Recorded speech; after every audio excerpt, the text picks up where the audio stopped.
अंजलि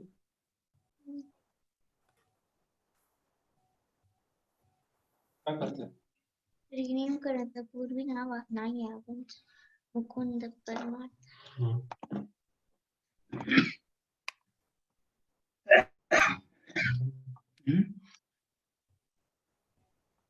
वाढलाय औषध घ्यावं तुम्ही कालपासून बघताय फास गेला तर त्रास नाही ना. अरे यार काय म्हणता खोकला काल रात्रीपासून खूप वाढलाय.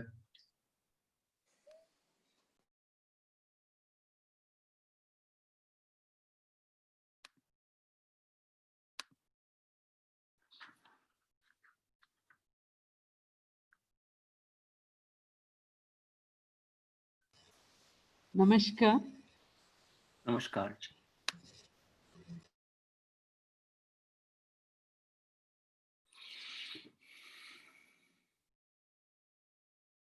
नमस्कार नमस्कार.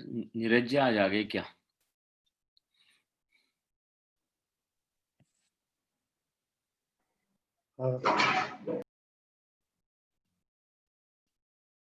नमस्कार ऋषि जी.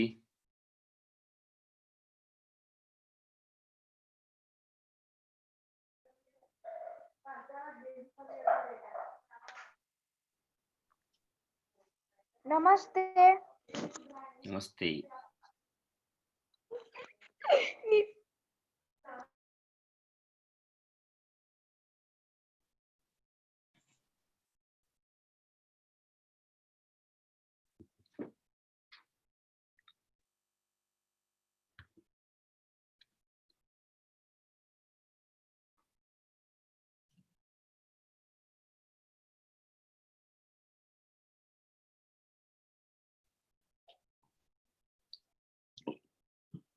स्पीकर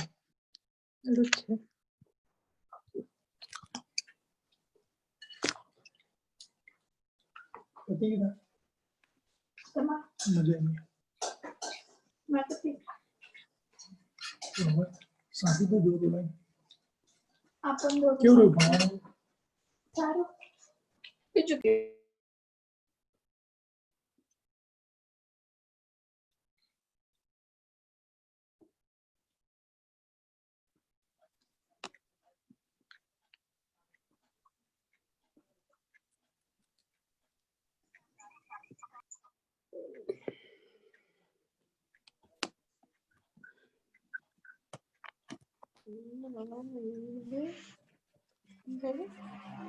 मेरे कंधे कला मतलब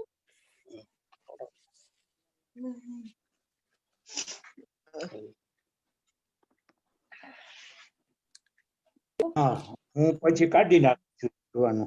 नमस्कार. नमस्ते नमस्ते केम छो मजामा मजामा. जयराम जी प्रणाम. नमस्कार. नमस्कार जी नमस्कार.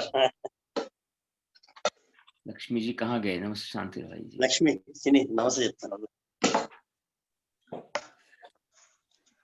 नमस्ते राम जी.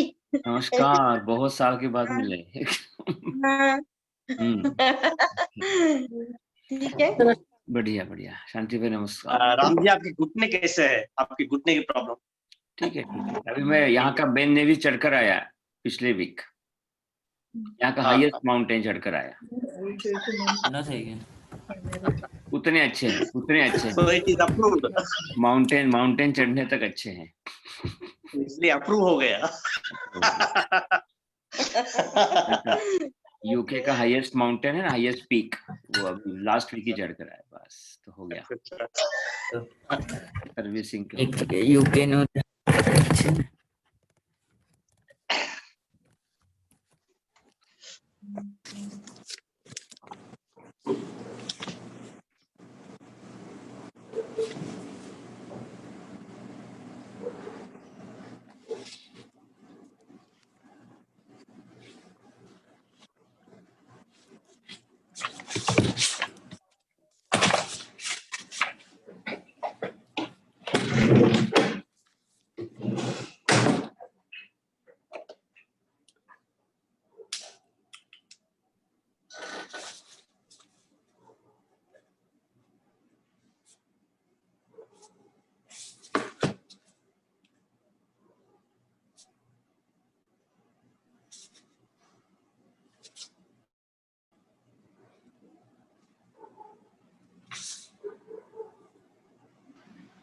नमस्ते राम जी, नमस्ते नमस्ते। वाह, कैसे हैं आप? बिल्कुल बढ़िया बढ़िया। वहाँ तो सुबह हो गई ना अभी तो। अभी 1 बजे है।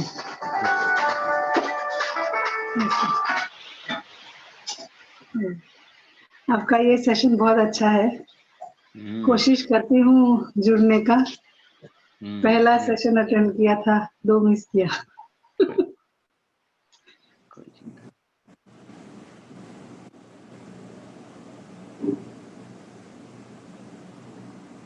नहीं। मैं कट कर उसको।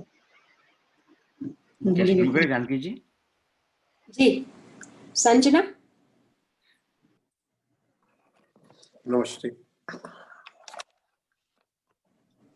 हाँ जानकी जी, संजना जी नहीं है, आप शुरू कर सकते हैं। ठीक है, okay ji. I think Sunita ji शेर एकात्मता मंत्र और सेशन शुरू होगी, फिर बाद में कल्याण मंत्र अस्मिता जी शेर। सुनीता जी। जी नमस्ते।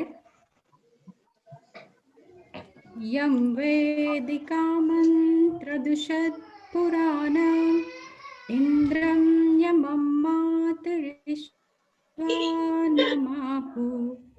वेदान्तिनो निर्वचनीयमेकं यं ब्रह्म शब्देन विनिर्विशन्ति सेवायमीशं शिवेत्यवोचन् यं वैष्णवा विष्णुरिति स्तुवन्ति यं बुद्धस्तधारन्निति बोधजैना सश्रीयकाले तच सिक्खसन्ता शास्तेति केचित् प्रकृतिकुमारा स्वामीति मातेति पितेति भक्त्या यं प्रार्थयन्ते जगदीशितारं स एक एव प्रभुरद्वितीय। नमस्कार सभी माता भगिनी एवं बंधु। अभी धीरे धीरे हम भगवत गीता के अंदर अंदर जा रहे हैं। भगवत गीता में आपको जो मिलेगा उसका नाम है ज्ञान। और जो ज्ञान का प्रारंभ में हुआ ही है दूसरे अध्याय से, लेकिन धीरे धीरे धीरे धीरे अंदर जा रहे हैं। जैसे हम जंगल में जाते हैं तो शुरुआत में तो सब दिखता है अच्छे से, बाद में रास्ता भी नहीं पता होता, जंगल ही दिखता है। ऐसे धीरे धीरे हम गीता में जा रहे हैं। इसलिए आराम से जाएंगे, चिंता नहीं। पहले की जो स्पीड थी वो स्पीड अभी नहीं रहेगी। तो इसलिए आज हम ये करेंगे कि जब भी किसी को भी लगे कि मुझे भी पूछना है कुछ भी, तो पूछ सकते हैं। ये पूरा अध्याय चैप्टर पूरा करने की आवश्यकता नहीं है, एकदम जल्दी भी नहीं है। तो आराम से चलेंगे, क्योंकि धीरे धीरे इस सारे विषय को समझना, एक बार वो समझ में आ गया तो फिर बाकी सारी बातें आसान जाएगी। ये जो अध्याय है उसमें आपको बहुत सारी बातें बतानी पड़ती है, बताते हैं। ये जो चैप्टर है, अध्याय है चौथा, जो आज हम करने वाले हैं, उसका नाम है ज्ञान कर्म संन्यास योग। हमने ये तीनों शब्द पहले पहले सुने हैं। ज्ञान शब्द सुना है, कर्म शब्द सुना है और संन्यास शब्द भी सुना है। संन्यास का अर्थ क्या है? तो संन्यास का अर्थ है छोड़ना, त्याग करना। उसको जैसे सन्यासी होते हैं, वो अपना घर परिवार पैसा सब कुछ छोड़ते हैं, उसको हम सन्यासी बोलते हैं। इसलिए वो सन्यास है। यहाँ क्या कहा है कि यहाँ करना है कर्म का सन्यास। तो कर्म मतलब है कार्य, काम। हम जो काम करते हैं उसका सन्यास। हमको तो पता है, पिछले बार तो हमने देखा कि कर्म का सन्यास तो हम कर ही नहीं सकते हैं, चाहे तो भी नहीं कर सकते हैं। हम चाहेंगे कुछ नहीं करेंगे तो भी हमारे जो आंखें हैं वो तो जो है ऊपर नीचे जाएगी, हमारे सांस तो चलेगी ही। तो कर्म सन्यास का अर्थ होता है कर्म फल का सन्यास। और इनका कहना ऐसा है कि कर्म फल का मतलब है फ्रूट्स ऑफ एक्शन। मुझे कुछ मिलेगा उस एक्शन से, इसकी इच्छा छोड़ना ये इनफ है। ये कैसे छोड़ेंगे? ये छोड़ना बड़ा मुश्किल होता है, इसीलिए उसके लिए चाहिए ज्ञान। तो ज्ञान अगर होता है तो यह संन्यास, यह धीरे धीरे हम छोड़ सकते हैं। कौन सा नॉलेज? तो कोई भी नॉलेज इनफ रहता है। नॉलेज होना चाहिए। किसका नॉलेज? कि एक बात है, दो प्रकार के नॉलेज है। एक होता है दुनिया में क्या बातें हैं, तो दुनिया में कुछ बातें हैं परमानेंट और कुछ बातें हैं टेम्पररी। जैसे हम किसी शॉप में जाएंगे, सोफा खरीदना है और वो किसी ने कहा कि इस सोफा खरीद सकते हो, इस सोफे का 10 साल की गारंटी मैं देता हूं, इसकी ये प्राइस है, और ये जो सोफा है इसको 2 साल की गारंटी देता हूं, इसकी ये है। हम क्या सोचेंगे? हम तय करेंगे कि अगर 10 साल का गारंटी वाला सोफा लूं या 2 साल का गारंटी वाला सोफा लूं। तो स्वाभाविक रूप से हमारी इच्छा ऐसी होगी कि अगर हमारे बजट में आता है तो मैं 10 साल का सोफा लूं जो गारंटी देता है। क्यों? 10 साल का सोफा ज्यादा परमानेंट है, 2 साल का सोफा जो होता है गारंटी वाला वो कम है। इतना कॉमन सेंस है। तो दुनिया में हम हमेशा 2 प्रकार का नॉलेज रखते हैं, 2 प्रकार की बातें रहती है। एक होती है परमानेंट, एक होती है टेम्पररी। जैसे छोटा बच्चा होता है, हम भी सब बच्चे थे तो छोटी छोटी कार थी हमारे पास में, तो कार थी, खिलौने थे।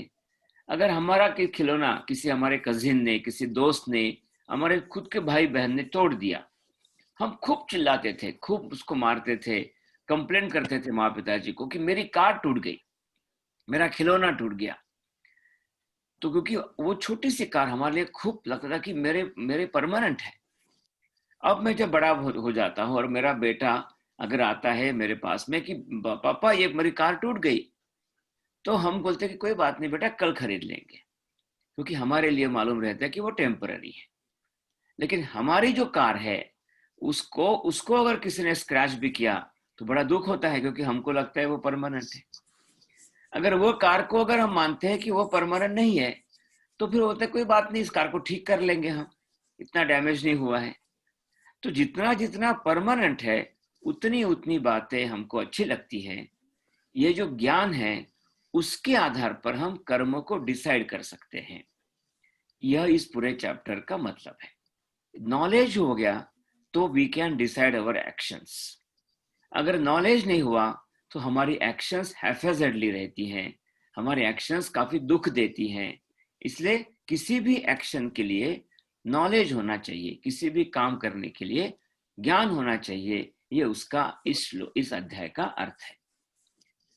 कृष्ण ने कहा कि अर्जुन, ये जो ज्ञान है यह मैंने सूर्य भगवान को दिया था, सूर्य को दिया था। सूर्य ये पहला दिखता है। जब हम आंखें खोलते हैं तो पहला क्या दिखता है? तो सूर्य दिखता है। तो यह ज्ञान मैंने पहले सूर्य को दिया था, क्योंकि सूर्य प्रकाशित करता है, दिखता है। फिर सूर्य ने उसका बेटा था, उसका नाम था वैवस्वत मनु, ये मनु को दिया। मनु कौन है? तो मनु ये हम कहते हैं कि हमारे सारे जो मनुष्य है, हमारा नाम मानव पड़ा, मानव, हम मानव बोलते हैं। मानव क्यों पड़ा? क्योंकि हमारे पिताजी का नाम था मनु, था मनु, पहला मनु, उसको दिया। फिर मनु ने फिर उसके आगे आगे जाकर इक्ष्वाकु नाम के राजा को दिया।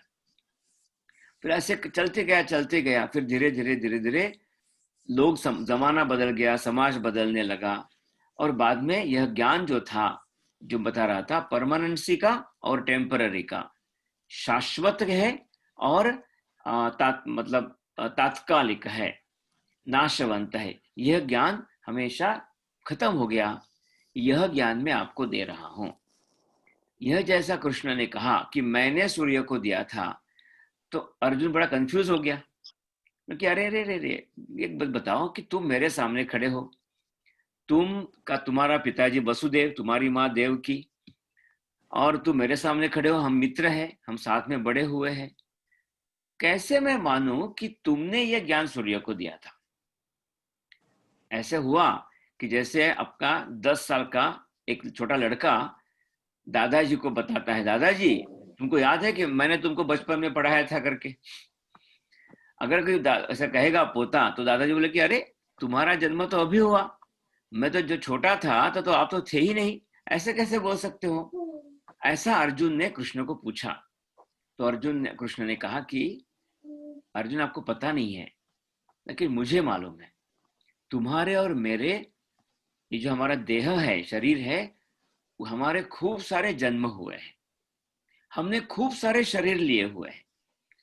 आज हमारे शरीर, आज हमारे बॉडी का नाम है अर्जुन, आज हमारे बॉडी का नाम है कृष्ण, आज हमारे बॉडी का नाम है राम। लेकिन हमारा ये जो बॉडी है वो टेम्पररी है। ये आज है, कल नहीं, या कल नहीं था, आज है। लेकिन मैं जो होता हूं, मैं तो पहले से हूं, आप भी पहले से हो। हम कभी मरते नहीं हैं, हम हमेशा जीते रहते हैं। इसलिए केवल डिफरेंस उसमें ऐसा है कि आपको पता नहीं होता है, मुझे ये पता होता है। That is only difference. इसके बाद में अर्जुन को समझ में आया कि ठीक है।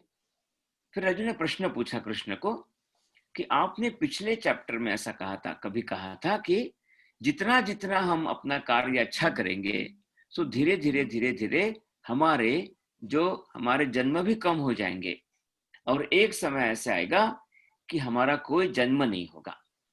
ज्ञान मिलने के बाद में हमारा कोई जन्म नहीं होगा, हम विदाउट बर्थ हो गए। क्योंकि जन्म देना मतलब कितना प्रॉब्लमेटिक है।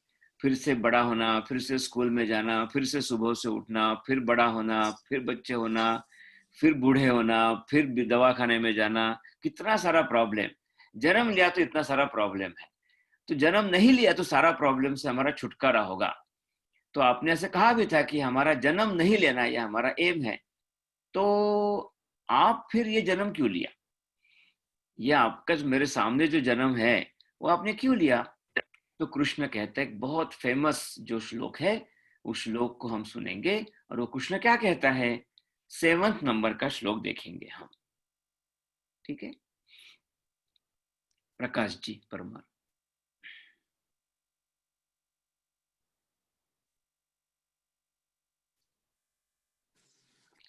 यदा यदा हि धर्मस्य ग्लानिर्भवति भारत अभ्युत्थानमधर्मस्य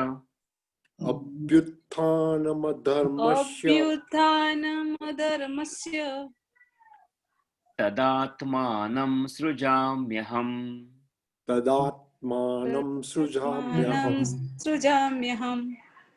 बाकी सभी अनम्यूट कर लीजिए, केवल प्रकाश जी कहेंगे, बाकी सब कहे लेकिन म्यूट में कहें, उन्हीं को सुनाई देना चाहिए, ऐसा करें। नेक्स्ट प्रकाश जी, दूसरा श्लोक भी। परित्राणाय साधूनां विनाशाय च दुष्कृतां धर्म संस्थापनार्थाय संभवामि युगे युगे। ये दोनों श्लोक बहुत महत्व के हैं। हमने महाभारत सुनते समय भी ये श्लोक सुने होंगे, और हमारे कभी घरों में भी कुछ पेंटिंग्स होंगे तो उसमें भी ये श्लोक लिखे गए हैं। वो कहता है कि मैं इसलिए आता हूं क्योंकि धर्म यह परमानेंट है, और धर्म परमानेंट है। यह धर्म को बचाना चाहिए, और इसलिए धर्म को खराब करने वाले, धर्म को समाप्त करने वाले कुछ लोग होते हैं। और वो जो कुछ लोग होते हैं वो कभी कभी ज्यादा पावरफुल हो जाते हैं। हमने भी दुनिया में देखा है कि धर्म को नहीं मानने वाले लोग कभी कभी दुनिया में पावरफुल हो जाते हैं। पावरफुल के लिए शब्द उपयोग किया उन्होंने, अभ्युत्थानम। उनकी प्रगति होती है, उनकी उन्नति होती है, उनकी प्रॉस्पेरिटी होती है। ये जो पावरफुल होते हैं तो धर्म नीचे चला जाता है, ग्लानि होती है धर्म की। इसलिए मुझे आना पड़ता है, क्योंकि ज्ञान क्या है? ज्ञान है धर्म। धर्म परमानेंट है। जो परमानेंट है वो टिकना चाहिए, जो टेम्पररी है वो चले जाए तो कोई प्रॉब्लम नहीं। हमेशा हम ये भी मानते हैं, हमारे घर में भी हम परमानेंट चीजें रखते हैं, जो टेम्पररी चीजें वो छोड़ देते हैं। जैसे फॉर एग्जाम्पल कुछ खरीदा हमने, तो कुछ बातें हम बाहर रख देते हैं कि यहाँ कोई ले जाए तो कोई प्रॉब्लम नहीं, टेम्पररी है। कुछ बातें जैसे कुछ बात थोड़ी सी महंगी होती है, घर पे रखते हैं क्योंकि लगता है कि ये बातें कम से कम 5-6 साल चलेगी। कुछ बातें और भी महंगी होती है, लगता और भी चलना चाहिए, तो उसको और भी अंदर हम तिजोरी में रखते हैं। तो जितनी जितनी बातें परमानेंट होगी उसको सुरक्षित रखना पड़ता है, उसको संभाल के रखना पड़ता है।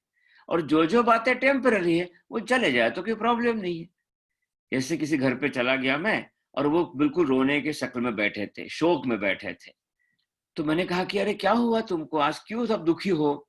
तो वो कहेंगे कि आज मेरा जूता फट गया, जूता टूट गया। तो मैं हंसूंगा, अरे जूता तो क्या प्रॉब्लम है, खरीद सकते हो ना। उसी प्रकार से बातें होगी कि जो जो शोक है, जो दुख है, वो जो जो टेम्पररी है वो छोड़ना। कृष्ण कहता है धर्म यह परमानेंट है और धर्म रहना चाहिए, धर्म की रक्षा होनी चाहिए। और इसलिए धर्म की रक्षा करने के लिए मैं बार बार आता हूं। और धर्म की रक्षा कौन करता है? धर्म की रक्षा करता है साधु करता है। साधु मतलब है सज्जन लोग, अच्छे लोग। और अच्छे लोगों में भी जो अच्छे होते हैं, अच्छे लोगों को जोड़ने वाले कौन होते हैं? उनका नाम है स्वयंसेवक और सेविका। तो अच्छे लोग जो है वह ये काम करते हैं, मैं तो क्या रहता हूं उनमें। और जो मैं रहता हूं अच्छे लोगों में, इसलिए साधु रहने चाहिए। साधु का मतलब सन्यासी नहीं, साधु मतलब भगवे कपड़े नहीं। साधु का अर्थ होता है अच्छे लोग। उसके दूसरा शब्द है साधु के लिए सज्जन। ये सज्जन लोग जब रहेंगे तो धर्म टिकेगा और ये होना चाहिए। इसलिए मैं क्या करता हूं, सज्जन लोगों को रखता हूं, जो दुर्जन होते हैं उनको विनाश करता हूं, वो भी टेम्पररी है। यह काम मैं बार बार करता हूं। इसलिए मैं सब ये जानता हूं, फिर भी मैं यहाँ बार बार आता हूं।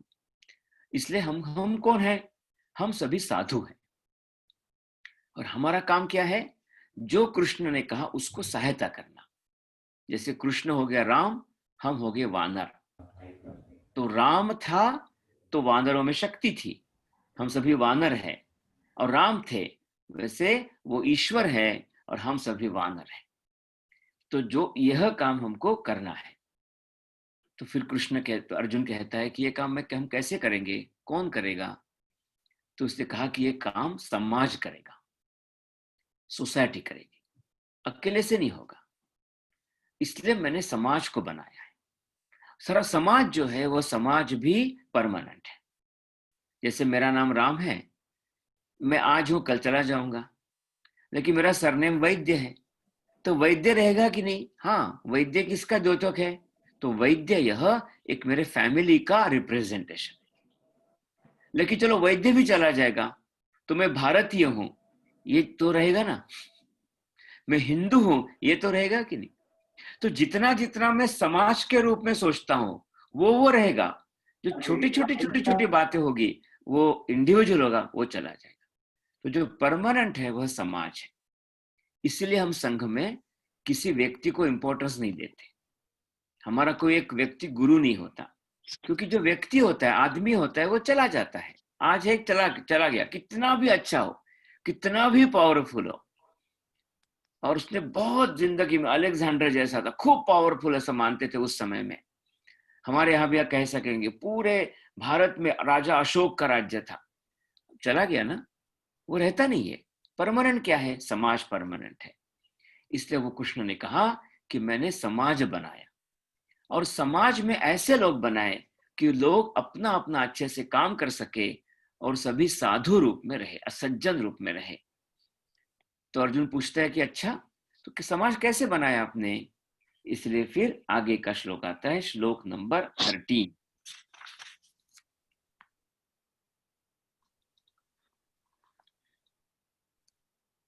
कृति जी व्यास।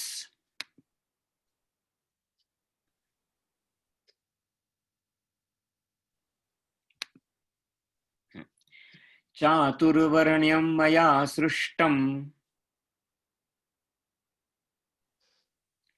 उसका माइक ठीक नहीं क्या आपका?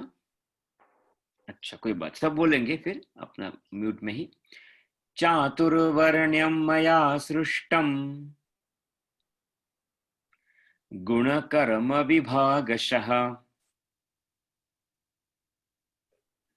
तस्य कर्तारमपि मां विद्य कर्तारमव्ययम्। मैंने 4 प्रकार के लोग बनाए समाज में, और 4 प्रकार के लोग समाज में बनाए, उसके कारण समाज आगे आगे चलता है। एक का नाम है ब्राह्मण, एक का नाम है क्षत्रिय, एक है वैश्य, एक है शूद्र। और ये कैसे बनाया मैंने? गुण कर्म विभागशः। हम शाखा में भी विभागशः सुना होगा हमने, विभागशः 1, विभागशः 2। तो विभागशः 2-2 उसके भाग बनाए। गुण का मतलब होता है उसकी क्वालिटी, उस क्वालिटी के आधार पर मैंने भाग बनाए। और दूसरा बनाया मैंने कर्म, उसका काम, उसके पास में काम, वो काम क्या करता है और उसकी क्वालिटी क्या है, इसके आधार पर बनाया। देखो, कृष्ण ने ये नहीं कहा कि ये जन्म के आधार पर होता है। इसलिए हम बाद में मानने लगे गलती से, बुद्धू लोग, हम सारे अज्ञानी लोग, कि सारा जन्म से होता है। होता कैसे है? ये सारा गुण और कर्म के कारण होता है। ब्राह्मण कौन है? तो ब्राह्मण वह है कि जो किसी ना किसी को देता है ज्ञान, जो ज्ञान का विचार करता है, जो सोचता है, ज्ञान का विचार करता है, करके समाज को चलाता है, दूसरे जनरेशंस को नॉलेज देता है, सब प्रकार का नॉलेज देता है, उसका नाम है ब्राह्मण। यह हमेशा उसी में रहता है कि सीखना और सिखाना, ज्ञान लेना और ज्ञान देना। उसका जीवन पूरा सुबह से रात तक इसी काम में रहता है, वह है ब्राह्मण। दूसरा जो है वह क्षत्रिय। ये जो ज्ञान होता है, समाज होता है, उसको ये प्रोटेक्ट करता है, क्योंकि समाज को बहुत सारे इश्यूज रहते हैं, थ्रेट्स रहते हैं। इस समाज को प्रोटेक्ट करने का काम, इसको जोड़ने का काम, रक्षा करने का काम यह क्षत्रिय करता है। क्योंकि समाज चलाने के लिए पेट है, समाज के लिए अपने लिए पेट है, काम है।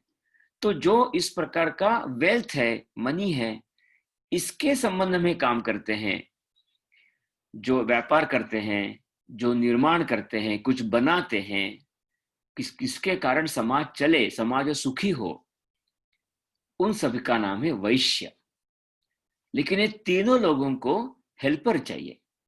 ब्राह्मण को भी हेल्पर चाहिए, क्षत्रियों की लड़ाई करना हो तो उसको तलवार बनाने वाले भी लोग चाहिए, उसको चलाने वाले भी, रथ चलाने वाले चाहिए, व्हीकल चलाने वाले चाहिए, वैश्य को चाहिए। तो सभी को हेल्प करने वाले कुछ लोग चाहिए, तो उनका नाम है शूद्र। ये सभी एक जैसे हैं, उसमें ऊपर नीचे नहीं है। अगर शूद्र नहीं तो वैश्य नहीं, वैश्य नहीं तो शूद्र नहीं, वैश्य नहीं तो क्षत्रिय नहीं, क्षत्रिय नहीं तो वैश्य के लिए सिक्योरिटी नहीं। वैश्य शूद्र सभी रहेंगे, लेकिन अब ब्राह्मण नहीं तो उसमें विचार नहीं होगा, आगे हम नहीं बढ़ पाएंगे। ये चारों बातें बहुत इंपॉर्टेंट है, चारों बातें नेचुरल है। इस प्रकार से मैंने ये बनाया। और ये सारे लोग साधु है, ये सारे लोग सज्जन होते हैं। ये सज्जनों को अगर हम ध्यान में रखते हैं तो हमारा समाज आगे आगे बढ़ेगा और हमारा धर्म टिका रहेगा। इसलिए धर्म यह परमानेंट है, यह मानकर हम सबको काम करना चाहिए। इसीलिए मैं बार बार आता हूं। इसलिए परमानेंट जो बातें हैं, ये परमानेंट बातें हमेशा ध्यान में रखनी चाहिए। कौन सी बातें परमानेंट रहती हैं? तो परमानेंट रहते के समय एक बात ध्यान में रखते हैं कि दुनिया में, फिर बाद में कृष्ण ने शुरुआत किया कि इस जीवन में क्या क्या परमानेंट है। तो कुछ एग्जांपल देते हैं। जैसे हमारे घर पे अभी जैसे हम यहाँ बैठे होंगे तो वहां फर्नीचर होगा, कुछ टेबल होंगे, किसी को हम नाम दिए होंगे कि वो स्टूल है, टीपॉय है, किसी को नाम दिया होगा ये कबर्ड है, किसी को हमने नाम दिया होगा ये डोवर है, किसी को बोला गया ये विंडो है, किसी को बोला गया ये चेयर है। ये सब बात देखने के बाद में ध्यान में आ गया कि सारी बातें में कॉमन क्या है? कि सब में लकड़ी कॉमन है, वुड कॉमन है। चेयर भी वुड की बनी है, टेबल भी वुड का बना है, डोर भी वुड का बना है, कबर्ड भी वुड का बना है। तो चेयर, ये सब में कॉमननेस क्या है? तो सब में कॉमननेस है, वो है वुड। तो वुड जो है, जो लकड़ा जो है, लकड़ी जो है, वुड, वो सब में कॉमन है। हम यहाँ सब बैठे हुए हैं अभी, तो सब में कॉमन क्या है? तो सब में हम बोल सकते हैं कि हम सभी हिंदू हैं, ये कॉमननेस है। नाम अलग अलग होंगे। फिर और क्या कॉमननेस हो सकते हैं? तो हम बोलेंगे कि हम सभी अफ्रीका के हैं, तो अफ्रीकन हमारा कॉमननेस है। और क्या कॉमननेस है? तो धीरे धीरे जाएंगे कि हमारे सबके पास में बॉडी है। ऐसा कोई यहाँ बैठा नहीं कि जिसके पास बॉडी नहीं हो। बॉडी मतलब शरीर नहीं है, केवल मन लेकर बैठा हुआ है और मन ने ही ये जूम स्विच ऑन किया, ऐसे तो नहीं होगा। हम सबके पास बॉडी है, हम सबके पास माइंड है, ये कॉमन हो गया। हमारे पास सबके पास नाम है, ये कॉमन हो गया। ऐसे करते जाएंगे। अगर एक कल्पना करो कि हम सब मर जाएंगे, कल्पना करेंगे मरने के बाद में हम क्या बचेंगे हमारे, तो हमारे सब में कॉमन बातें क्या बचेगी? हमारे सबकी राख बचेगी, ऐश बचेगी। और ऐश में क्या क्या होता है? तो ध्यान में आता है कि हम सब में 5 एलिमेंट्स केवल है। हम अभी भी हम शरीर में देखेंगे तो 5 एलिमेंट्स है। एक है हमारा है पृथ्वी, जो सॉलिड पार्ट हमारा है वो है पृथ्वी। एक हब में सब में पानी है, हमारे इसमें खून है, हमारे इसमें पसीना है, हमारे आंखों में पानी आता है, वो सारा पानी है। फिर हमारे इसमें आग है कि नहीं? आग है। वो आग के कारण ही हमको याद होगा कि हमारा जो खाना हम खाते हैं वो पचता है, वो डाइजेस्ट क्यों होता है? क्योंकि उसको बोलते हैं अग्नि है अंदर, जठर अग्नि। इसलिए हमेशा बोलते हैं कि खाने के बाद तुरंत पानी नहीं पीना, क्योंकि वो अग्नि बुझ जाएगा तो हमारा खाना नहीं पचेगा। हमारे पास अग्नि है। हम जब दौड़ते हैं तो आपको ध्यान में आएगा कि हमारे शरीर में हीट निर्माण होती है, मतलब हमारे इसमें आग है। हमारे इसमें हवा है कि नहीं? खूब सारी हवा हमारे पास में है। कभी कभी अलग अलग प्रकार से, जैसे हम बोलते हैं नाक से हवा बाहर भी आती है हमारे, हम हवा अंदर भी लेते हैं, हम एयर भी है। और हमारे पूरे बॉडी में स्पेस भी है। तो पृथ्वी है, हम में जल है, तत्व है, हमारे इसमें पानी है, हमारे इसमें फायर है, हमारे इसमें आग है, हमारे इसमें स्पेस है। तो उसको बोलते हैं पंच महाभूत। ये 5 एलिमेंट्स हम में है। जैसे हम में है, ये पूरे वर्ल्ड में, पूरे यूनिवर्स में ये 5 एलिमेंट्स है। ये 5 एलिमेंट्स यह परमानेंट हो गए। लेकिन सब कुछ चला गया। सबको अगर एक जैसे मानेंगे, पेड़ को मानेंगे, कुछ भी, किसी रिवर को मानेंगे, गैलेक्सी को मानेंगे, तो सब में 5 पंचभूत है। ये बात ध्यान में आ गई। हम सब में कॉमन क्या है? जैसे मैंने कहा कि सारे फर्नीचर में कॉमननेस है वुड, वैसे हम सब में कॉमननेस है, वो है पंच महाभूत। और जो पंच महाभूत के भी परे और कुछ है, होते होते ध्यान में आता है उसके परे एक है, उसको बोलते आत्मा, उसको बोलते ब्रह्म। वो जो ब्रह्म होता है, ब्रह्म यह परमानेंट है, यह सब में, सब जगह पे है। ये जो ब्रह्म है, इसको हमको जानना है, और सब कुछ ब्रह्म है, इसको हमको पहचानना है। आप कल्पना करें कि हमने अपने सामने खुला आकाश है, उसको आकाश की तरफ देखो। उस आकाश में चांद है, उस आकाश में सूर्य भी है, उस आकाश में बिल्डिंग भी दिखाई देगी, उसी आकाश में आपको कोई रिवर दिखाई देगी, उसी आकाश में आपको पक्षी भी दिखाई देंगे, प्लेन भी दिखाई, फ्लाइट भी दिखाई देगी, उस आकाश में आपको तारे भी दिखाई देंगे, उस आकाश में हम भी दिखाई देंगे। ये सारे कहाँ है? ये सारे उस स्पेस में है। वो जो स्पेस है वो परमानेंट है, हम सभी आगे पीछे रहते हैं। उसी प्रकार से वो जो स्पेस है, आकाश है, आकाश का मतलब स्पेस, वो सब जगह पे है। उसी प्रकार से ब्रह्म जो है वो सब है। इसलिए हम जो कुछ करते हैं वह सब कुछ ब्रह्म है। और इसलिए सबसे परम कॉमन चीज, जैसे सभी फर्नीचर में वुड कॉमन है, वैसे पूरे ऑल द एंटिटीज में क्या कॉमन है? वह है ब्रह्म। तो यह एक बहुत बड़ा ज्ञान इस 4थे अध्याय में कृष्ण भगवान ने हमको कहा है कि जैसे पूरे फर्नीचर में हमको वुड देखना चाहिए। हम किचन में जाने के बाद में एक अपना मसाले का डब्बा होता है, उस डब्बे में तीखा होता है, हल्दी होती है, राई होती है, नमक होता है, लेकिन उसको मिलाकर क्या नाम देंगे हम? ये मसाले का डब्बा बोलेंगे। हम किसी दुकान में जाएंगे, दुकान के ऊपर लिखा होगा ये ग्रोसरी शॉप है, और ग्रोसरी शॉप ऊपर लिखा है, फिर हम अंदर बोलेंगे कि मुझे जरा 2 किलो की ग्रोसरी दो, तो बोलेगा कि पागल आदमी हो क्या, ग्रोसरी कैसे मिलेगी आपको 2 किलो की? आपको कुछ चावल चाहिए कि ये चाहिए वो चाहिए? तो बोलेगा कि अरे तुम्हारे सामने तो लिखा है ग्रोसरी शॉप, तो ग्रोसरी क्यों दे नहीं सकते हो तुम? तो ग्रोसरी क्या है? तो ग्रोसरी सबका कॉमन नाम है। इसी प्रकार से जैसे स्वीट शॉप में अलग अलग प्रकार की मिठाई होती है, कॉमन नाम होता है स्वीट शॉप। ग्रोसरी में खूब सारे अलग अलग प्रकार होते, सबका कॉमन नाम होता है ग्रोसरी। उसी प्रकार से दुनिया में सारी जो बातें हैं उसका कॉमन नाम है Brahma.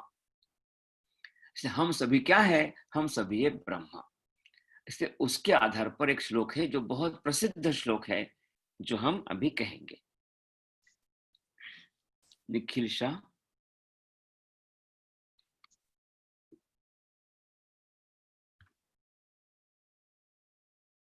it's not there. Okay.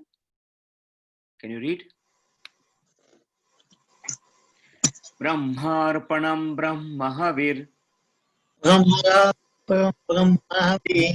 ब्रह्माग्नौ ब्रह्मणाहुतम् ब्रह्मैव तेन गन्तव्यम् ब्रह्म कर्म समाधिना।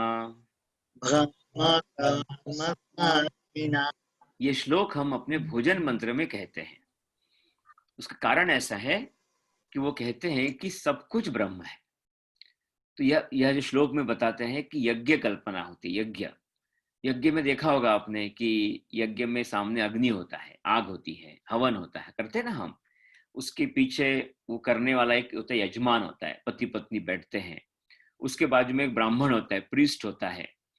फिर बाद में हमारे हाथ में कुछ बर्तन में घी होता है, कुछ हवन सामग्री भी होती है, और उसमें आहुति डालते हैं, ओम बोलते अग्नये स्वाहा इदम नमः। हमने हवन देखा होगा। ये कहता है सारी बातें ब्रह्म है।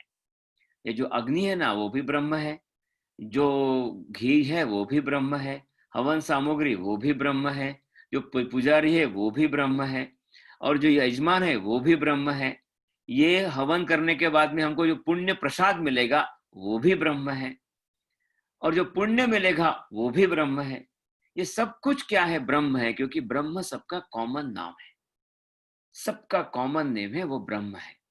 जैसे हम शाखा में कहते हैं हमारा सबका कॉमन नाम क्या है, हम सभी स्वयंसेवक हैं, हम सभी सेविका है, ऐसा कहते हैं।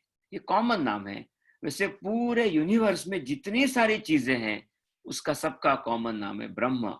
इसलिए हमेशा ब्रह्म। इसलिए अभी भोजन मंत्र में इसका उपयोग क्यों किया, क्योंकि जो भोजन है वह भी ब्रह्म है। इसलिए जिसने बनाया भोजन वो ब्रह्म है, जो मैं भोजन मेरे सामने है वो भी ब्रह्म है, जिससे भोजन बना वो सारे जो चीजें थी वो भी ब्रह्म है, खाने वाला मैं भी ब्रह्म हूं, और मुझे बाद में जो पुण्य मिलेगा, अच्छा लगेगा, वो भी ब्रह्म है, खिलाने वाले को जो पुण्य मिलेगा वो भी ब्रह्म है, पेट खराब होगा वो भी ब्रह्म है ज्यादा खाने के कारण, सब कुछ ब्रह्म है। यह जो करते हैं यह मुख्य रूप से इस श्लोक में कहा है। ये पूरे भगवत गीता में यह जिसको समझ में आया उसको भगवत गीता समझ में है कि हम सब अलग अलग होने के बाद भी हमारा एक कॉमन नाम है। जो कॉमन होता है वह परमानेंट होता है, बाकी सारी चीजें टेम्पररी होती है। इसलिए हम हमेशा कहते हैं कि जो कॉमन बातें हैं उसको ध्यान में रखो, वैसा कार्य करो। जो टेम्पररी है उसको कम ध्यान दो। जो कॉमन बातें होती है उसका और एक नाम है, उसका नाम है कारण। जैसे फर्नीचर है तो टेबल है, डोर है, दरवाजा है, हमारे पास में स्टूल है या कुर्सी है, ये ऑब्जेक्ट्स है। ये किससे बनी, जिससे बनी वो है कारण। कारण जो होता है वो परमानेंट होता है। वो कारण क्या था, वो कारण था वुड। जैसे मुझे हमेशा अच्छा लगता है, साउथ इंडियन काफी लोग हम भी बनाते हैं कि एक बैटर होता है, वो बैटर को एक दिन बना लेते हैं, उसी बैटर से एक दिन इडली बना लेते हैं कि उसको नाम इडली हो गया। बाद में लगा कि अभी इडली बोर हो गई तो उसी बैटर से डोसा होता है, क्योंकि डोसा हो गया उसका नाम डोसा आ गया। उसी से उत्तपम बनता है, उसी से सांभर वड़ा बनता है, उसी से और कुछ अलग बनता है। ये सारी बातें एक बैटर से बनती है। उसी प्रकार से एक ही ब्रह्म से सारी चीजें बनी है। तो ब्रह्म वो कारण और बाकी सारे उसके कार्य, वो कॉज उसका इफेक्ट। बैटर उसका कॉज है, इडली उसका इफेक्ट है। इसी आधार पर ये सारा चलता है। इसलिए ये जिसको ये पता चला उसको ज्ञान हो गया। इतना सिंपल ऐसा गीता का ज्ञान है कि concentrate on permanent, do not worry about the temporary. तो जितना जितना हम परमानेंट के ध्यान रखेंगे उतना उतना हम आगे बढ़ेंगे। यह जो ज्ञान है इसी को कहा है कि यह ज्ञान हमेशा पवित्र होता है। इसलिए आगे का जो श्लोक है, जो श्लोक नंबर 38, ये बहुत अच्छा श्लोक है। हमारे भारत के कई सारे स्कूलों में, विद्यालयों का यह थीम सेंटेंस होता है। यह श्लोक भी भगवत गीता में मिलता है। पन्ना जी जोशी।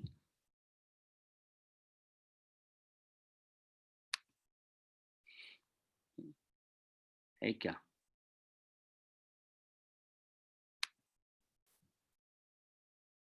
कहाँ चली गई क्या?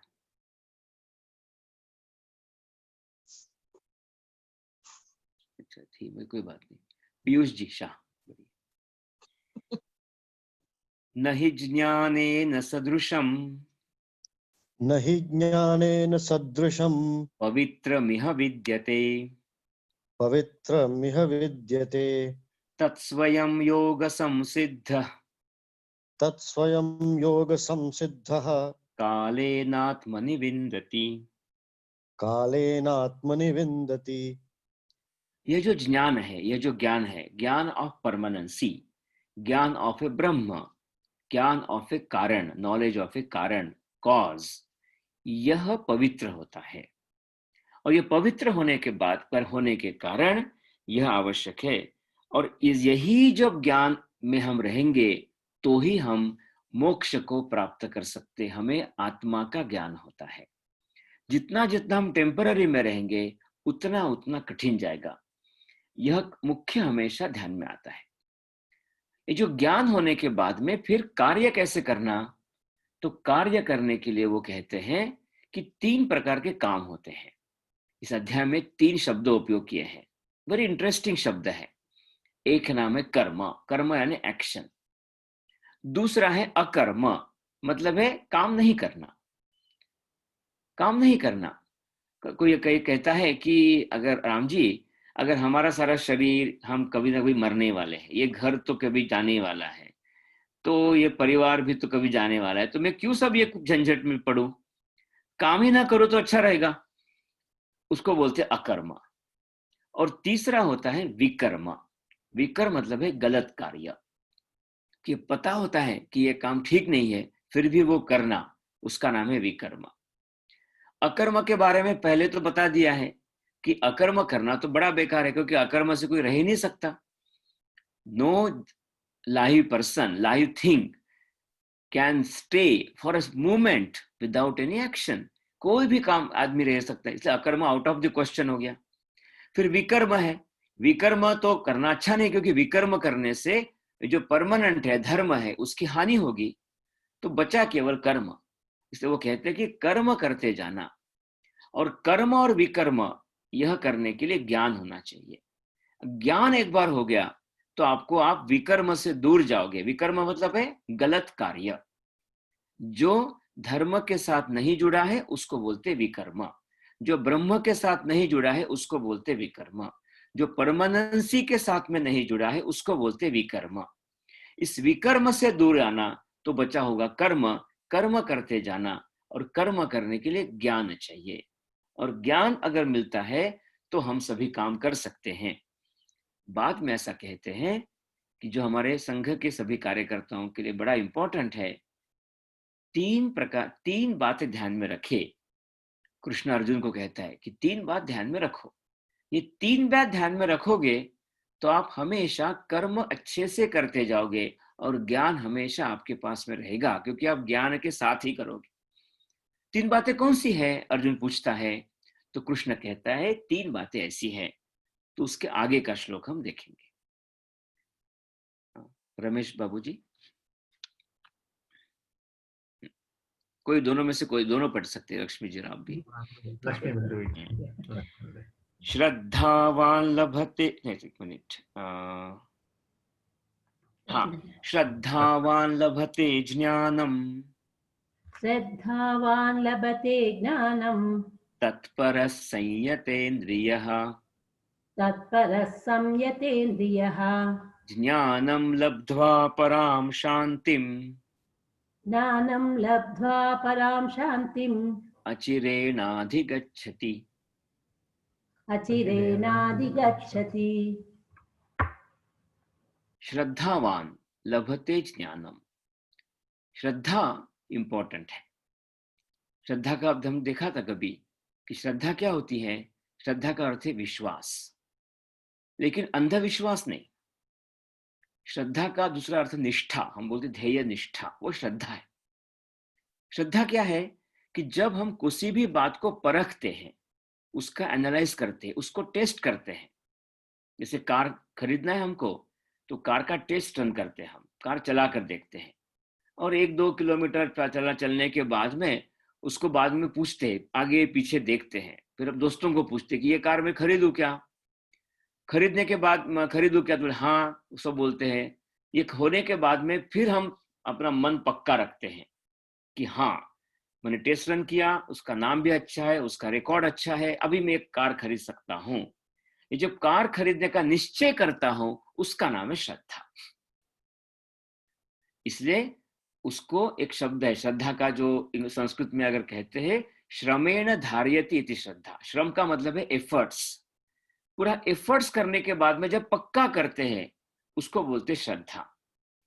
अगर श्रद्धा नहीं तो क्या होगा, तो श्रद्धा अवश्य क्या होगा, उसको बोलते संशय। कार खरीदनी है, हमने टेस्ट रन किया, लेकिन दोस्तों को पूछा, लगा कि अरे यार ये ठीक नहीं लगती, कुछ लोग अच्छा कहा, तो फिर कोई बात नहीं, फिर से टेस्ट रन करेंगे उसको, बार बार जाएंगे, टेस्ट रन करेंगे, लेकिन हमारा अब जब तक निश्चय नहीं होगा तब तक कार खरीद भी नहीं सकेंगे, हम कहीं इन्वेस्ट भी नहीं कर पाएंगे।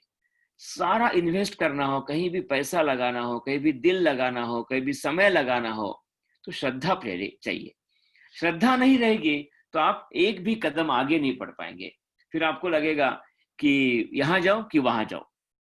मेरा एक दोस्त था, उसने एक अच्छा बताया कि मेन रोड के ऊपर जब एक्सीडेंट्स होते हैं तो कभी गाय का या किसी बड़े प्राणी का एक्सीडेंट हुआ ऐसा कम दिखाई देता है, कुत्ते का एक्सीडेंट खूब होता है, कुत्ता हमको मिलता है।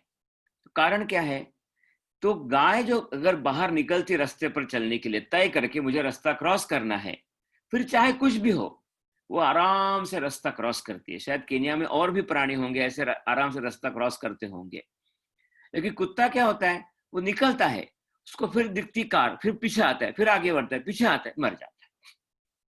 जब वो हमेशा ऐसे रहेगा तो श्रद्धा आवश्यक है। और दूसरा है तत्पर। तत्पर का अर्थ होता है हमेशा पक्का, हमेशा तैयार, हमेशा रेडी होना चाहिए। कोई भी अच्छा काम करने के लिए हमेशा तत्पर होना चाहिए, हमेशा रेडी होना चाहिए, ऐसा व्यक्ति। और संयतेन्द्रिय, संयत मतलब है कंट्रोल्ड, जिसकी इंद्रिया, जिसका मन, जिसका सारी इंद्रिया ये कंट्रोल में है, वह काम, वही आदमी ज्ञानी होता है, वही शांति को प्राप्त करता है। शांतिम अचिरेण, अचिर जल्दी ही, अधिगच्छति, वही व्यक्ति जो होता है वो उसको ज्ञान प्राप्त होकर ज्ञानम लब्ध्वा पराम शांतिम, जो परमानेंट शांति है, उस शांति को वह प्राप्त करता है जल्दी ही। इसके लिए 3 कंडीशंस है। एक है हमारा माइंड जो है, हमारी इंद्रिया जो है, वो हमारे कंट्रोल में चाहिए। इंद्रिया बड़ी बेकार है, बहुत चंचल होती है। हमारी जीभ, हमारा आंखें, हमारे कान, हमारा मन भी हमको भगाता है, ये करो, वो करो, ये करो, आपको ये करना चाहिए, वो करना चाहिए, देखो उन्होंने ये किया, आप क्यों नहीं करते हो। आपके दिमाग में बार बार बातें आती हैं, उससे हम भागते रहते हैं। जब सोचेंगे नहीं, मैं सोचूंगा क्या करना कि नहीं करना। जैसे घोड़े होते हैं ना, या कुत्ता, कभी कभी यहाँ हमारे यहाँ कुत्ते होते हैं, कुत्ता अगर कंट्रोल में रहा तो वो कुत्ते के पीछे ही आदमी दौड़ता है, और नहीं अगर कुत्ता कंट्रोल में रहा तो आदमी कुत्ते को ले जाता है। ऐसा कहते हैं कि इंद्रिया हमारी घोड़े हैं, अगर लगाम हमारे हाथ में नहीं रहा तो ये चारों घोड़े 4 अलग दिशा में आप जाकर आपका रथ तो नीचे ही गिर जाएगा। अगर अच्छे से कंट्रोल अगर हम करेंगे तो उस घोड़े को हम अच्छे से भगा सकेंगे, जब चाहे तो रोक सकेंगे। इसलिए संयत इंद्रिय, तत्परः हमेशा तैयार, ऐसा काम करने के लिए, ध्येय पर जाने, धर्म का कार्य करने के लिए ऐसा तत्पर और श्रद्धावान, यही व्यक्ति को ज्ञान होता है और यही व्यक्ति को शांति प्राप्त होती है। नहीं तो यदि नहीं रहा तो हमेशा जिसको डाउट होता है, दूसरा ही श्लोक है, हम पढ़ेंगे नहीं लेकिन अर्थ बताता हूं, अज्ञ अश्रद्धा दाना संशयात्मा, इसको हमेशा डाउट होता है, जो हमें दूसरे का मत्सर करता है, वो विनश्यति, वो समाप्त होता है, वो कुछ नहीं कर सकता, हमेशा स्ट्रेस में रहता है। क्योंकि दूसरों का देखकर अगर हमको सोचेंगे, हमेशा स्ट्रेस में रहोगे, मुझे ये चाहिए वो चाहिए, ये चाहिए वो चाहिए सोचोगे, जो टेम्पररी सारी बातें हैं, तो स्ट्रेस में रहोगे। छोटी छोटी टेम्पररी बातों के बारे में अगर हम अपना ईगो बनाएंगे, इश्यू बनाएंगे, तो हम स्ट्रेस में रहेंगे। तो जो परमानेंट है उसको तरफ ध्यान में रखेंगे। एक बार सोफा खरीदा, एक बार कार खरीदी, शांति। हर 10 दिन के बाद में सोफा चेक करना कि बराबर ठीक चल रहा है कि नहीं, ठीक चल रहा है कि नहीं, तो कभी भी हम समय पर पहुंचे, हम डेस्टिनी पर पहुंचेंगे नहीं। भारत में एक अच्छी कहानी बचपन में हम बताते थे कि भारत की बात है, जैसे हम यहाँ की कल्पना करेंगे तो जैसे नैरोबी से निकले, मोम्बासा जाना है, ट्रेन में बैठे, पैसा खर्च किया, और इतना पैसा खर्च करने के बाद में ये पता नहीं कि कब पहुंचने वाले हैं। तो 1 घंटे के बाद में किसी को पूछा कि मोम्बासा आ गया, तो उन्होंने कहा कि नहीं, अभी तो मोम्बासा कहाँ आ गया, अभी तो ये आ गया है, मकिंडो आ गया है, या कोई आ गया है। अरे मोम्बासा नहीं आया, इतना बड़ा पैसा मैंने खर्च खरीदा, इतनी बड़ी गाड़ी चल रही है। फिर आगे बढ़ेंगे और एक स्टेशन आ गया, मोम्बासा आ गया, पूछोगे, संशयात्मा, फिर से प्रॉब्लम होगा। और होते होते वही में आकर वो बोलेगा कि ये बेकार है गाड़ी, कुछ मोम्बासा पहुंचाने वाले नहीं है, वही में उतर गया आदमी। वो आदमी कभी भी पहुंचेगा नहीं। इसके मन में पक्का है कि कहाँ है, श्रद्धा रखिए कि मोम्बासा पहुंचने के लिए 8 घंटा लगता है। वो शांति से वहां शांति मधि गच्छति, शांति से बैठ सकता है। 8 घंटे के बाद वो पूछेगा कि मोम्बासा अब तक क्यों नहीं आए। तो इसके कारण होता है कि कोई भी कार्य शांति प्राप्त करने के लिए परमानेंट के ऊपर जाना, ज्ञान प्राप्त करना यह आवश्यक है। इसलिए आखिरी श्लोक में कहते हैं, सुंदर श्लोक है यह, अर्जुन को कृष्ण कहता है, वो श्लोक करके हम रुकेंगे। वीणा राव जी।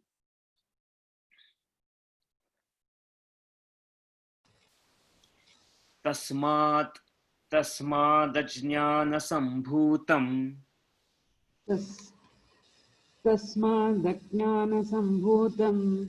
हृत्स्थम्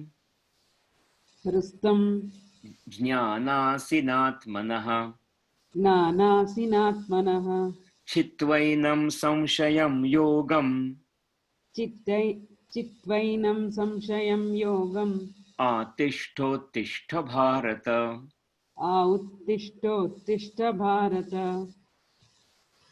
तो क्या क्या ध्यान में आ गया हमें कि कोई भी कार्य करने के लिए ज्ञान चाहिए। ज्ञान 2 प्रकार का, टेम्पररी और परमानेंट। तो परमानेंट ज्ञान हो गया तो हम शांति प्राप्त कर सकते हैं। ज्ञान के आधार पर काम करेंगे तो ही हम आगे बढ़ेंगे। ज्ञान है, काम नहीं करेंगे तो भी नहीं चलेगा। ज्ञान नहीं है और काम करते गए तो हम कहीं ना कहीं खाई में, वैली में गिर जाएंगे, तो हमारा नाश होगा। इसलिए ज्ञान के साथ में काम करना। यह ज्ञान कौन सा है? तो परमानेंट ज्ञान क्या है? परमानेंट ज्ञान है सब में एक कॉमननेस है। वो कॉमननेस मतलब हम सभी ब्रह्म हैं, और हम सभी ब्रह्म हैं। इसको ध्यान में रखकर हम जब कार्य करेंगे तो ही हम धर्म को आगे बढ़ा सकते हैं, क्योंकि सब में एक ही ब्रह्म हम देखते हैं। यह जो है, यह ध्यान में रखकर काम करोगे तो आप में जो अज्ञान है, इग्नोरेंस है कि मैं अर्जुन हूं, वो दुर्योधन है, ये भीष्म है, ये सारा अज्ञान, ये इग्नोरेंस चला जाएगा। ये कृष्ण कहते हैं इसमें, ये जो अज्ञान को मारने के लिए आपको तलवार चाहिए, असिग तलवार। क्योंकि ये सभी युद्ध में खड़े थे तो उन्होंने फूल पान का एग्जाम्पल नहीं दिया, उन्होंने तलवार का एग्जाम्पल दिया। उसने कहा अज्ञान को नष्ट करने के लिए तलवार लेकर आओ। तलवार कौन सी तलवार लेकर आओ? ज्ञानासिना, असी मतलब तलवार, ज्ञान की तलवार लेकर आओ, और ज्ञान की तलवार से अज्ञान का नाश करो, अज्ञान को तोड़ो, छित्वा, उसको काटो। क्या काटो? संशय काटो, जो डाउट है उसको काटो। उसको काट कर फिर आप योगी बन जाओगे। इसलिए जो ज्ञान है, जो परमानेंसी है, जितना जितना हम परमानेंसी की तरफ ध्यान देंगे उतना उतना हमको ज्ञान प्राप्त होगा। जितना जितना ये पिटी टेम्पररी बातों का ध्यान रखेंगे उतना उतना हम अज्ञान में जाएंगे। यह हमेशा अर्जुन ने सोचा है, बहुत प्रैक्टिकल ज्ञान दिया है। और इसके बाद में कहा है कृष्ण को, अर्जुन को, उत्तिष्ठ, अभी खड़े हो जाओ। इसलिए जब हम उत्तिष्ठ होते, खड़े हो जाते हैं, किसके लिए? युद्ध के लिए, खाना खाने के लिए नहीं, युद्ध के लिए खड़े हो जाओ। वो जो युद्ध के लिए खड़े हो जाते हैं, खड़े हो जाओ, क्योंकि ज्ञान के आधार पर जब खड़े हो जाएंगे तो फिर हम अच्छे से आगे काम कर सकेंगे। ऐसा यह हमारा चौथा चैप्टर है। इसलिए भगवत गीता में धीरे धीरे हम अंदर जा रहे हैं। तो अभी जो आज बातें हुई उसका नटशेल में क्या है? कर्म करना ज्ञान के साथ। ज्ञान कौन सा? परमानेंट। और परमानेंट ज्ञान है कि हम सभी ब्रह्म है। इसको ध्यान में रखकर काम करेंगे तो हम सारे कार्य कर सकेंगे। ये हम समाज में जब काम करते हैं तो 4 प्रकार के वर्ण होते हैं, 4 प्रकार के अलग अलग लोग होते हैं, लेकिन सबका मिलाकर क्या काम है? तो धर्म की रक्षा करना, धर्म को बढ़ाना। ये धर्म को बढ़ाने का कार्य जब हम करेंगे तो समाज यह सुखी होगा। और यह करने के लिए हमारे साथ में ईश्वर बार बार युगे युगे हमेशा रहता है। इसलिए हम सभी अपने इंद्रियों को कंट्रोल करें, हम सभी श्रद्धा रखें और हम सभी तत्पर, अलर्ट रहे, काम करने में हमेशा हमारा एजाइल रहे। ऐसे भावना से हम काम करें। यह कृष्ण का इस अध्याय में संदेश है। नमस्कार।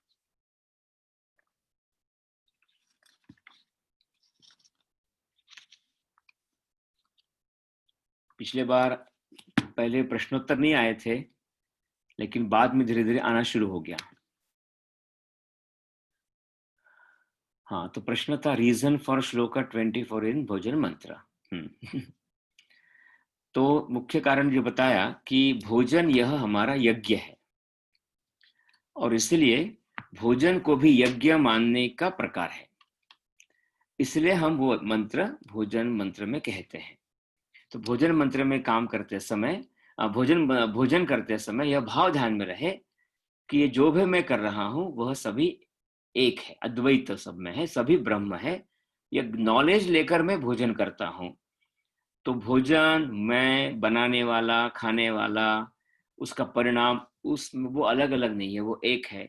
यह भाव अपने मन में रहे, इसलिए ये इस श्लोक को भोजन मंत्र में कहने का प्रयास किया। पहले नहीं था यह बहुत बाद में, शायद अभी नए नए जो कुछ 100 साल में जो कुछ संप्रदाय संस्था बनी हुई है उसमें यह है।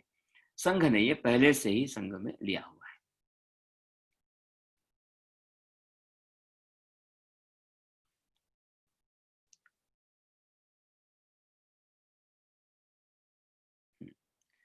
How does the Gita ji defines the ego and self-respect?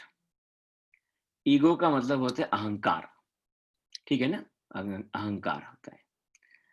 और एक सेल्फ रिस्पेक्ट का मतलब कि मैं कौन हूं। अभी मैं कौन हूं, तो मेरा नाम इंपॉर्टेंट है, मेरा राम है, मेरा एक चेहरा है, एक उसका बॉडी है, और फिर मेरे इमोशंस है। तो जितनी जितनी बातें उसके साथ जुड़ी रहेगी, ठीक है, वह सारी ईगो में आएगी। ठीक है, जैसे मैं कितना सुंदर दिखता हूं, मैं कितना जवान हूं, मैं कितना, मेरी बॉडी कितनी बढ़िया है, क्या मेरी ताकत है, क्या मेरा स्किल है। मुझे ना आज गुस्सा आया, मैं आई हेट यू टुडे, आज I don't have any mood to study do anything. ये सारी बातें कहाँ आ गई? ये सारी बातें अपने मन के साथ जुड़ी, ये सारी बातें अपने सेंस ऑर्गन के साथ जुड़ी, अपने बॉडी के साथ जुड़ी। तो जितना जितना इसके साथ जो जुड़ा रहेगा, मैं, उसको बोलते ईगो। ठीक है, लेकिन मुझ में ये भी लगेगा कि मैं ब्रह्म हूं। ये जो यहाँ सामने आदमी दिख रहा है ना, वो भी ब्रह्म है। इसलिए उसके ब्रह्म को, मेरे ब्रह्म को नमस्ते बोलता हूं मैं। नमस्ते, आपके ब्रह्म को मेरे ब्रह्मस्ते बोलता हूं। वहां सूडान में कुछ हुआ और उसके कारण मेरे आंखों में पानी आ गया। वहां अगर अर्थक्वेक हुआ तो क्यों हुआ? क्योंकि जो मैंने पिक्चर देखे टीवी में तो वो भी तो ब्रह्म थे, मैं भी तो ब्रह्म हूं, मुझे दुख हुआ। यह जब होगा उसका नाम है सेल्फ रिस्पेक्ट। रिस्पेक्ट का मतलब है respect to the self. Self respect का अर्थ क्या होता है? Respect to the self. Self का मतलब क्या है? ब्रह्म। जो हमारा कॉमन पॉइंट है वो है सेल्फ। उसको स्व, उसको हिंदी में बोलते हैं स्व। वो स्व को सम्मान देना, स्व का सम्मान करना, वो हो गया सेल्फ रिस्पेक्ट। मतलब सम्मान का उसको रिकॉग्नाइज करना। ये जो सामने पेड़ दिखता है, एक कुत्ता मेरे सामने आ गया, उसमें वही ब्रह्म देखता हूं और उसके साथ में फिर मैं व्यवहार करता हूं। मैं किसी घर पे गया था कल, अच्छा गार्डन उनके घर पे है। उन्होंने कहा कि मैं रोज अपने पेड़ों से बात करता हूं और जब मैं बात करता हूं तो वो हंसते हैं। और उस छोटे से इसके ऊपर काफी सारे नींबू आ गए, उनको काफी सारे लेमन्स आ गए। तो मुझे लेमन कैसे आ गए? तो मैं उनसे बात करता हूँ। बाद में उन्होंने कहा कि जब उनको पता चलता है कि मैं तोड़ने के लिए आ रहा हूं तो उनकी अलग अलग भावना हो जाती है। ये हो गया सेल्फ रिस्पेक्ट। तो सेल्फ रिस्पेक्ट का अर्थ होता है कि रिस्पेक्ट ऑफ द सेल्फ। मेरा परमानेंट क्या है उसके तरफ ध्यान देना, यह हमारा सेल्फ रिस्पेक्ट है। जो टेम्पररी है उसको कम ध्यान देना, यह सेल्फ रिस्पेक्ट है। और ईगो है टेम्पररी बातों का खूब उसको बढ़ाना, उसको मानना, वो ईगो हो गया। ठीक।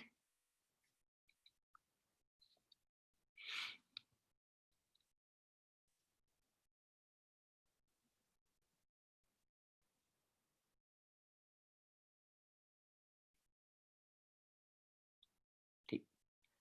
लास्ट टाइम क्या हुआ था कि आप मंत्र बोलने के बाद खूब सारे प्रश्न आ गए, 7-8 प्रश्न आ गए थे।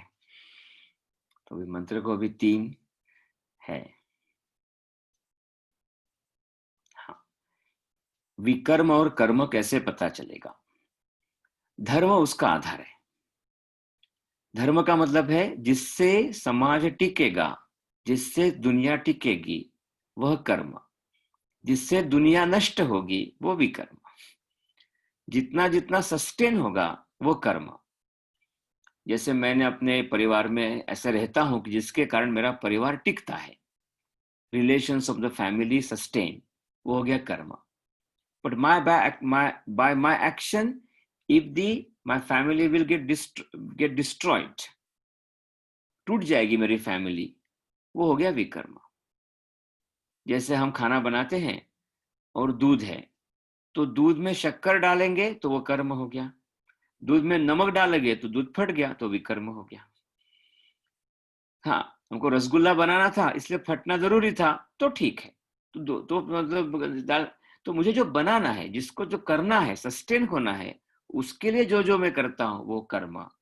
और जो वो नहीं होता है, केवल मेरे स्वार्थ के लिए मैं करता हूं, वो हो गया विकर्म। और इसलिए विकर्म जो है वह मुख्य रूप से वो सारी बातें हैं। इसलिए वो विकर्म का, कर्म का धर्म, यह उसका आधार होता है।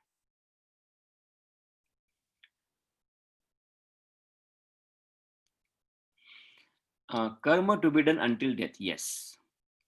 क्योंकि कर्म जो होते हैं क्योंकि जो मृत्यु है ना वो बहुत टेम्पररी है। जैसे एक सुंदर बताया कि जैसे कपड़ा चेंज होता है, ऐसे छोटे छोटे हमारे देह भी चेंज होते रहता है। एक अभी मैंने अच्छा भजन कल सुना, मराठी में है, उसका मैं बताता हूँ। वो बोलता है कि जो मृत्यु है, काल है, वो मेरे देह को, मेरे बॉडी को खाने को आ गया। मेरा बॉडी को खाने को आ गया, तो बॉडी लेने के लिए आ गया वो। तो लेने का मुझे खुशी होगी, तो मैंने क्या किया, मैं वो खुशी से नाचते रहा, हंसते रहा, नाचते रहा। तो क्योंकि बॉडी जो है वो टेम्पररी है, इसलिए डेथ जो है वो डेथ होती ही नहीं है। हमारे किसी की भी डेथ होती नहीं है। डेथ किसकी होगी? जो टेम्पररी है उसकी डेथ होगी। हम तो परमानेंट है, हमारी कभी डेथ नहीं होगी। इसलिए हम तो परमानेंट होने के कारण हम हमेशा काम करते रहना, क्योंकि हमारी डेथ हुई नहीं ना। किसकी डेथ हुई? डेथ जो हुई वो केवल बॉडी की हुई। हमेशा हम ऐसा भी कहते हैं, देखो कि जब कोई आदमी मरता है तो आदमी मरने के पहले, बिफोर हिज डेथ, हम उसको बोलते कि ये राम है, इसका नाम राम है। राम, हाउ आर यू, कैसे हो, यहाँ बैठो, ये बैठो, राम चलो, ऐसा बोलेंगे। जैसा राम के मैं बॉडी को छोड़ दिया तो बॉडी को लोग क्या बोलते हैं, वो राम नहीं बोलते उस बॉडी को, अरे बॉडी को ले जाओ, बॉडी को ले जाओ, बॉडी यहाँ आएगी। राम नाम का बॉडी नाम कैसे चेंज हो गया? क्योंकि उसमें राम नहीं रहा। राम कहाँ चला गया? राम और जगह चला गया, घूमने चला गया, बॉडी यहाँ छोड़ गया। तो इसी प्रकार से karma to be done until death, मतलब डेथ है ही नहीं, कर्म हमेशा करते रहना, क्योंकि हम हमेशा परमानेंट है। मेडिटेशन भी जो है वो कर्म ही है। मेडिटेशन का अर्थ है कि ये परमानेंसी को देखना, ये मेडिटेशन है। और हम जो काम करते हैं वो मेडिटेशन है। मेडिटेशन के लिए बैठना नहीं पड़ता, मेडिटेशन के लिए हमेशा मेडिटेशन में रहते हैं। हम किसी फैक्ट्री में काम करते हैं तो बिजनेस में है, फैक्ट्री में है, खाना बना रहे, खाना खा रहे, वो सारा मेडिटेशन है। मेडिटेशन यह एक्शन नहीं है, मेडिटेशन यह फेज है।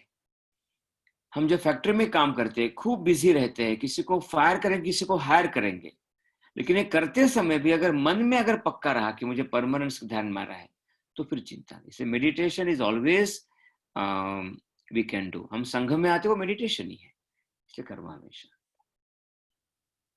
If we are in so much dukh and don't remember what I have done wrong, don't you feel we should remember what we did wrong? हाँ करें, उसमें याद कर सकते हैं। कितना याद करें कि जिससे डिप्रेशन नहीं आए। क्योंकि जो दुख जिसने रॉन्ग किया है ना, वो कौन था? वो तुम नहीं थे रॉन्ग किया हुआ, वो तुम्हारे आंखों ने रॉन्ग किया था, कुछ तुम्हारे हाथ ने रॉन्ग किया था, तुमने नहीं किया कुछ रॉन्ग। तुम्हारे मन ने रॉन्ग किया होगा, आपने नहीं किया, क्योंकि आप तो ब्रह्म हो, ब्रह्म कभी रॉन्ग कर ही नहीं सकता है। तो हमको वो जो जिन्होंने किया उसी को ठीक करना चाहिए। हमको उसको हमके अंदर नहीं लगाना चाहिए कुछ भी। अगर हाथों ने रॉन्ग किया है तो हाथ को बोलना कि बेटा अगली बार रॉन्ग नहीं करना, है ना। मन ने रॉन्ग किया होगा तो बता कि बेटा मन, माइंड, जरा चुपचाप बैठो, याद है आपको पिछले बार आपने गड़बड़ किया था, अभी नहीं करना, ऐसा मन को बोल देना। हम नहीं करते कुछ, ठीक है ना। इसलिए वो रॉन्गनेस है, वो उसको याद करने के लिए ठीक है, अंदर नहीं जोड़ना उसको। अंदर जोड़ेंगे तो फिर वो गड़बड़ हो जाएगा, क्योंकि परमानेंट कुछ नहीं करता। ठीक। How to attain salvation away from the death and birth, यह जानना यानी सल्वेशन है। इसलिए हमको यह मानना कि हम परमानेंट है, हमारा डेथ भी नहीं और हमारा डेथ नहीं, इसलिए हमारा बर्थ नहीं, यह समझना, यह ही सल्वेशन है। इसलिए इतना सिंपल है यह कि हमको राम रमेश के साथ नहीं जोड़ना, हमको इस घर के साथ नहीं जोड़ना। जैसे मानो मेरा बिजनेस चेंज हो गया, मेरा गांव चेंज हो गया, तो मैंने ये घर छोड़कर वहां चले गए, तो थोड़ा घर से पीछे रखकर देखना कि ये घर मेरा था। जैसे ये घर था मेरा, दूसरे घर में चले गए, वैसे मेरी बॉडी है, दूसरे बॉडी में चले गए। मैं कॉमन हूं उसमें, इस घर में भी मैं ही था, उस घर में भी मैं ही हूं, इस शर्ट में मैं ही हूं, उस शर्ट में मैं ही हूं। इसलिए मैं कॉमन था। कॉमननेस को देखना, टेम्पररी को छोड़ना, इसी का नाम साल्वेशन। इसलिए मोक्ष में, साल्वेशन में कहीं जाना नहीं पड़ता। ऐसे मोक्ष कभी मिलता भी नहीं है। मोक्ष अटेन, मोक्ष मतलब क्या? इसको समझना, इसको अंडरस्टैंड करना, परमानेंट क्या है और टेम्पररी क्या है, यह मोक्ष है। इसलिए हमेशा सारे अद्वैत वेदांत में कहा है, परमानेंट के खंबे को पकड़ के रखो और टेम्पररी बातें छोड़ो। इसलिए ना डेथ है ना बर्थ है, हमारी कुछ नहीं है, ये सब बाकी चीजों की है।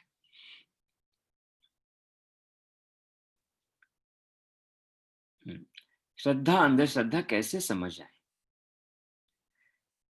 अंधश्रद्धा कभी होती नहीं, इज रॉन्ग सेंटेंस है यह, क्योंकि श्रद्धा मतलब है वो अंधा होता ही नहीं है। लेकिन हमारे बातें हो गई अभी, कि अब उसको बोलते बोलते हम अंधश्रद्धा बोलते हैं।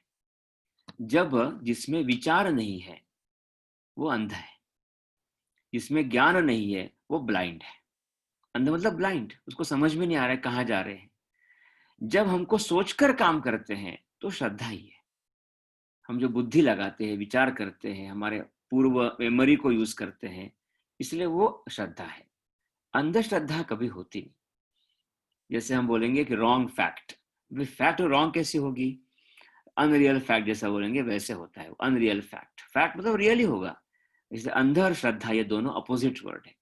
शब्द उपयोग करना ही हो, हम ऐसा बोल सकते हैं कि अंधविश्वास, ऐसा शब्द उपयोग कर सकते हैं। तो विश्वास शब्द भी अच्छा शब्द है, इसलिए मुझे लगता है कि वो दोनों शब्द उपयोग न करते हुए, विचार नहीं करते हैं हम, सोचते नहीं है, ऐसे ही ब्लाइंडली किया, उसका मतलब अंध हो गया। श्रद्धा का मतलब होता है कि जो हम सोच कर करते हैं, विचार करके करते हैं और ज्ञान के साथ करते हैं, वो श्रद्धा है। समय हो गया, आज अच्छा है। हमारी शुरुआत हुई थी कुछ 70 के आसपास से, फिर 50, 55, अभी आज 48 थे। तो संस्कृत में सुभाषित है, मैं आज बताकर छोड़ता हूँ कि कुछ लोग होते हैं वो कुछ ना कुछ प्रॉब्लम्स आएंगे ऐसा सोचकर शुरू नहीं करते काम।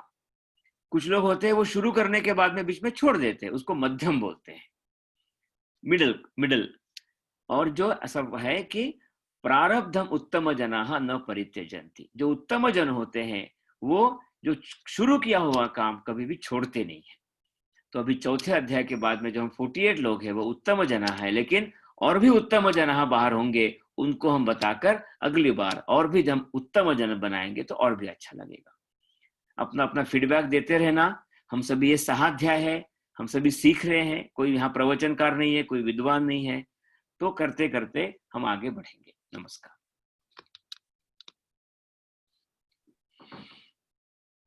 नमस्कार। कल्याण मंत्र। ओम सर्वे भवन्तु सुखिनः, सर्वे सन्तु निरामया, सर्वे भद्राणि पश्यन्तु, मा कश्चित् दुःखभाग् भवेत्। ओम शांति शांति शांति।